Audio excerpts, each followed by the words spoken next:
In this video, I'm going to outline my exact thought process on what I would do if I was starting to invest in 2024.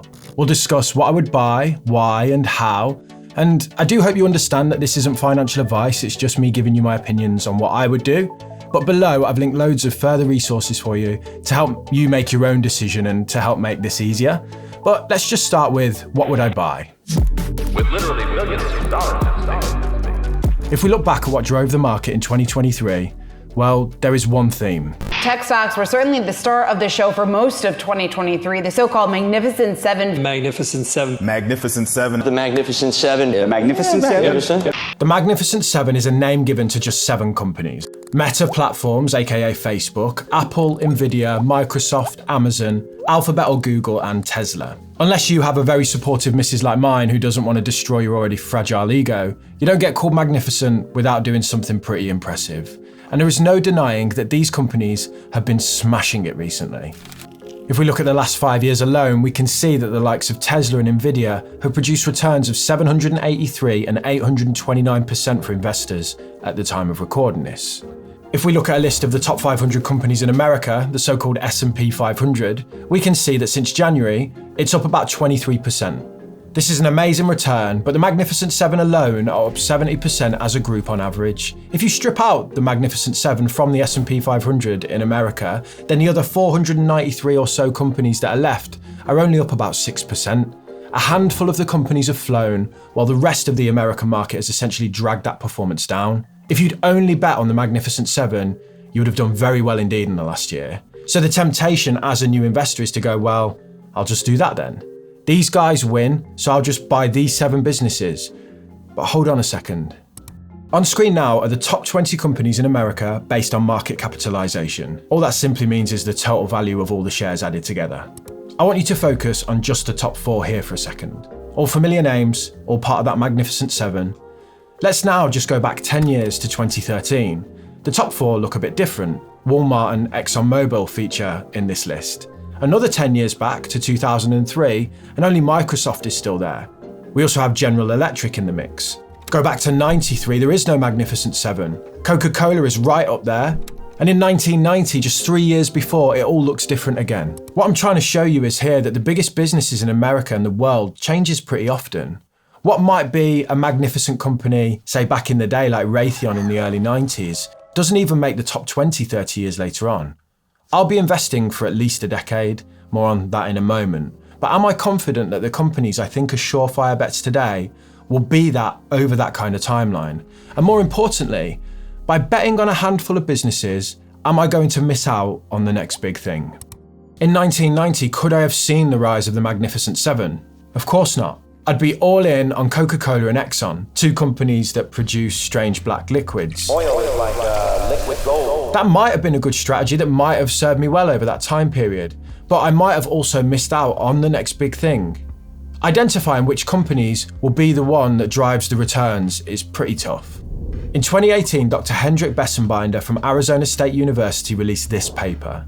Within it, there were some pretty startling observations around the stock market.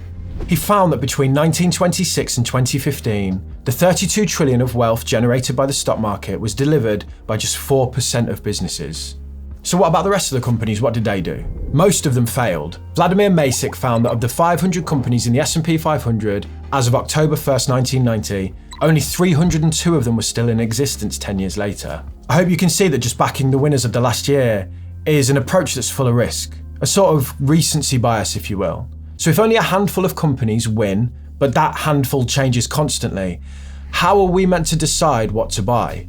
Well, using the example of the S&P 500 again, even though the makeup of that list changes year by year, for the last 100 years it has somehow still managed to produce an average return of about 10.53% for investors before inflation.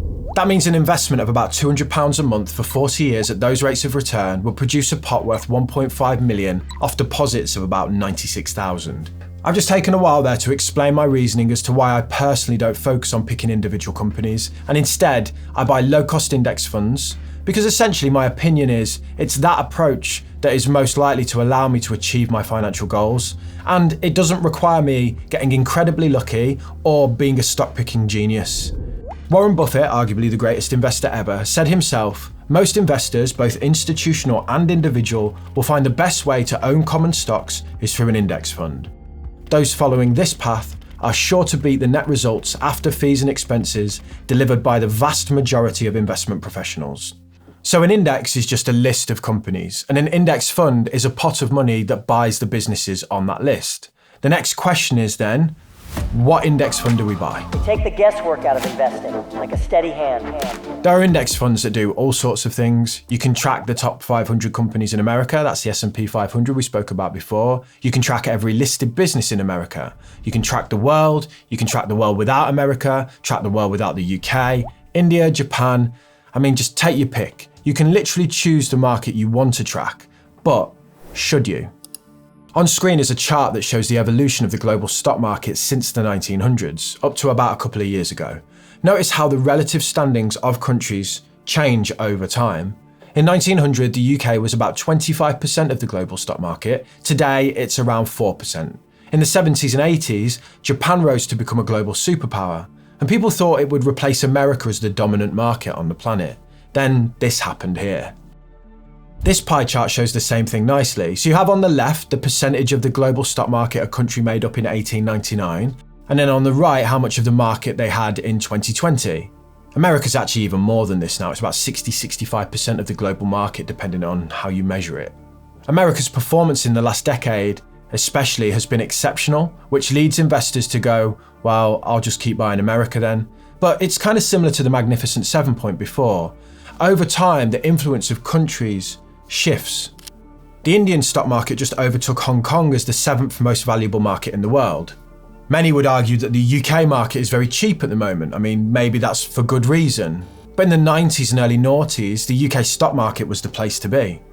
I cover this topic of the USA markets versus the rest of the world in detail in a video that I'll link in the end cards if you want to explore it further. And I will say that I think both a USA only and a global approach will work well for investors. When you buy the global market, 65% of what you buy is going into America anyway. But in the same way, just buying the Magnificent Seven is a concentrated bet on a handful of stocks and then runs the risk of missing out on the next big thing. So is a bet on the American markets, in my opinion. Betting on their continued dominance is basically saying I think they're going to do better than everyone else. And I'm just not sure that is the case. Historically, the performance of America versus the world has moved in cycles, as we can see here. You've probably noticed there's an overall theme to my investment approach. I can't predict what will happen in the next 12 months. I don't even know what's going to happen in the next 12 minutes, let alone 12 years out. So what history has shown us is that companies and whole countries rise and fall in their influence. So why bet on a specific section of the global economy when I can just capture it all and ride the long-term trend of the market upwards? Whatever you decide to do is up to you. And honestly, it's kind of like going to the gym. Is an all-over compound routine 3 times a week or a 5-day bro split the best thing to do in the gym? The answer is both will help you build muscle if you consistently do them long term. In a minute, I'll talk you through precisely about where I would buy these funds and give you the sorts of tools that I would use to decipher the names of them. But what I want to do first of all is kind of talk about this time point in a little bit more detail. Pick any day between January 1971 and July 2022 and invest for just 24 hours in a global index fund. You would have had about a 52% chance of making money. A toss of a coin. Now pick any day and invest for 3 months instead. Your odds of winning rise to 65.6%. If you increase that time period for a year, then your chances of winning up to 73%, and 10 years or more, 94%. And this is why you hear people saying any money that you invest, you should be really prepared to tuck that away for 10 years or more. Just to highlight that point further, here are the annual returns of the S&P 500 every year since the late 1920s. This line here on screen shows the average return of 10% a year that we discussed before. But notice that in almost none of the years did the market give you the return of 10%. Only 1 or 2 are actually close. The 10% return is made up of loads of ups and downs. It's a wild ride this, and it's one that you have to stay on to see the benefit. Okay, so now you know my justification as to why I buy a global index fund with a 10-year time horizon. Also, now let's look at how I actually buy the investment and where. Before I buy the investment, I need an account to put it in. I want that account to be a tax-efficient account that protects me from tax. In the UK, this is typically either a pension or some sort of ISA. For stocks and shares, you would either use a stocks and shares ISA, or maybe you could use a LISA as well. The key thing here is to use an account that shelters your investments from tax. There's a large amount of people in the UK that still use general investment accounts, even though they've not maxed out their ISA or pension allowance. Again, completely up to you, but for me personally, I would always be maxing those allowances before I considered investing outside of an ISA or a pension or a SIP, especially when the allowances for capital gains and dividend taxes are so low at the moment. In the description of this video, there is a link to a video that covers all of the benefits of all of the different types of ISAs if you need a refresher on those. Okay, now picking a platform. Going through every platform, its features, and then all of the different funds on these platforms would honestly take hours. So what I've done to speed this up, first of all, I link all of my favorite brokers that I use in the description of every video. You'll also find next to that a video I make every year that tells you my favorite ISA providers and why. But I've also put together this Google Sheet where I cover some of the most popular global and US focused funds on a few of the most popular platforms here in the UK.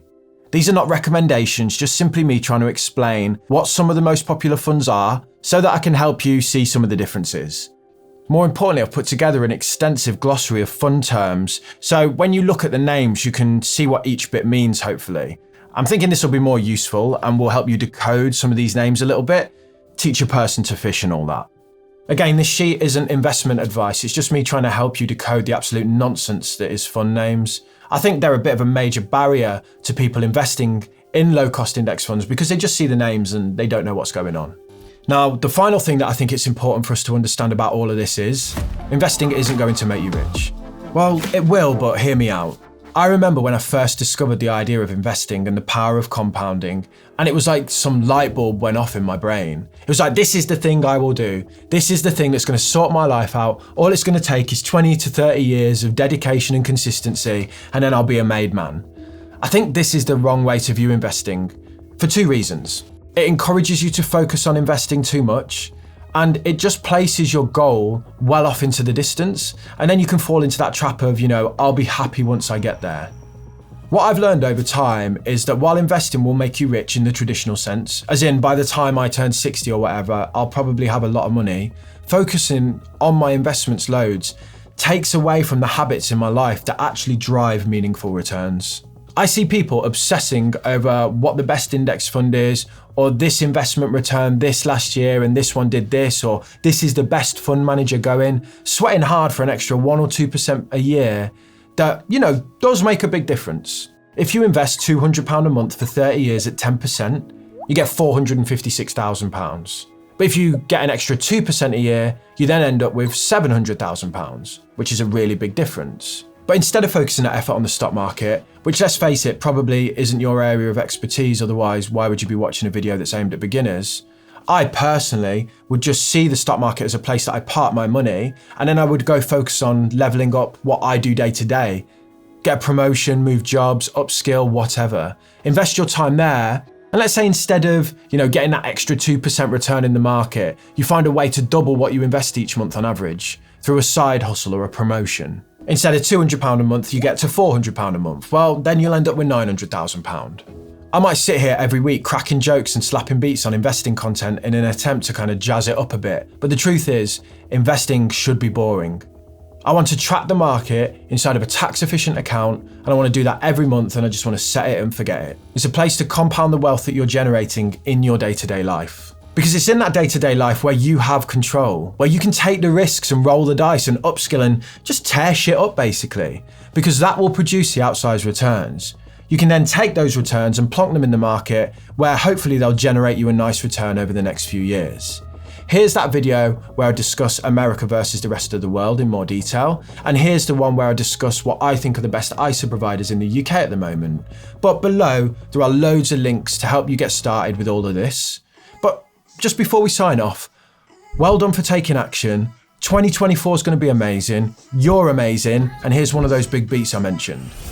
Thank you.